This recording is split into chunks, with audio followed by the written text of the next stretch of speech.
Gilungkab ang opisina sa City Environment and Natural Resources Office, Consinro, sayo sa kadlawon ug nakuha ang mga mahalon nga mga butang sama sa laptop o electric fan. Matod pa ni Arlie Hista ang OIC sa Sinro nga dulan 50,000 ang kantidad sa mga butang nga gikawat sa wala mailhing nga mga responsable nga milungkab sa ilang opisina. Giyatuuhan nga nalimtan o galak ang dornab sa pultahan. Maong yano ra nakasod ang mga kawatan sa ilang opisina. Apan matod pa sa last person o sa awahing nga tao nga ni gawas sa maong opisina, nalak yun kuno niya mga kabombo.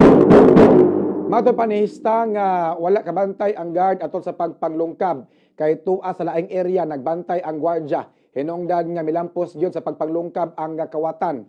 Mao na ni ang resulta sa gihimo ni Cebu City Mayor Michael Rama nga nagkuwang og mga security guard ang Cebu City Government tungod kay wala na niini gipadayon ang kontrata sa GDS sa Security Agency.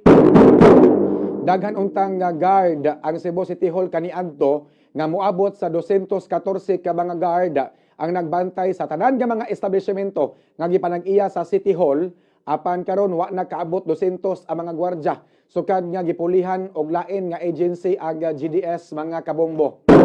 Unsaon taman god nga kutob sa mo amigo ni Attorney Joey Dalos ang chairman sa MCWD nga kontra ni Mayor Mike Rama apilon man sama ni Ma'am Marjorie Nang ang tag-iya sa GDS sa Security Agency nga naigo in town sa crossfire sa politika sa Cebu City hinungdan nga wa ma-renew in town iyang agency or giputol ang kontrata mga kabombo. Daghan na kaayong mga panghitabo sa Cebu City sukad nga wala ang mayor tungod kay nagbakasyon na og usa ka buwan tuwa sa Australia og hangtod karon silent pangihapon ang mayor regarding aning sunod-sunod nga krimen nga nahitabo diri sa Cebu City mga kabombo.